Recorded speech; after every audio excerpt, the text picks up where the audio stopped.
Hello everyone, কেমন আছো তোমরা সবাই? তো ঘুম থেকে উঠেই ভোর ভোর রেডি হয়ে গেছিলাম, আর তারপরে দেখলাম উনি চলে এসেছেন আমাকে নিতে।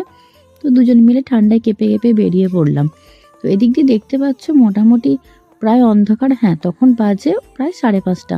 তো খুব দৌড়াদৌড়ি করে এসে ট্রেনে উঠেছি। তো আজকে আমরা যাচ্ছিলাম নৈহাটি বড়মার মন্দির।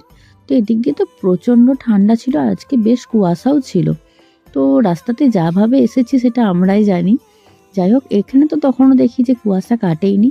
তো প্রথমে আরামবাগ থেকে চলে গিয়েছিলাম শেওড়াফুলি, আর তারপরে ওখান থেকে ট্রেন চেঞ্জ করে গিয়েছিলাম চুঁচুড়া। তো চুঁচুড়াতেও গিয়ে দেখি যে তখনও ওখানেও এরকম সেম কুয়াশা। তো যাই হোক, তারপরে চলে গিয়েছিলাম আমরা অটোয় করে ফেরিঘাট। তো এখানে ফেরিঘাটে আসার পরে প্রথমেই টিকিট কেটে নিয়েছিলাম, আর টিকিট কেটে চলে গিয়েছিলাম ফেরিঘাটে। তো তখনও দেখলাম যে একটা ফেরি আসেনি, তো সেই জন্য খানিকক্ষণ ওয়েট করতে হয়েছিল।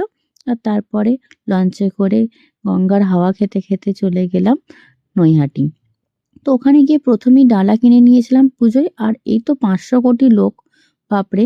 প্রায় 4.5 ঘন্টার মতন আমরা লাইনে দাঁড়িয়ে থেকে তারপরে মন্দিরে প্রবেশ করতে পেরেছিলাম। তো এদিক দিয়ে দেখতেই পাচ্ছ মন্দিরের ভেতরের অবস্থাটা। আর আজকে 1 জানুয়ারি ছিল বলে প্রচণ্ড পরিমাণে ভিড় ছিল মানুষের। তো যাই হোক, অবশেষে যে মায়ের দেখা পেয়েছিলাম এটাই অনেক। তো অনেক ভিড় ঠেলে তারপরে পুজো দিয়েছিলাম। তারপরে আমরা বেরিয়ে পড়েছিলাম আবার, যেহেতু আবার বাড়ি ফিরতে হবে।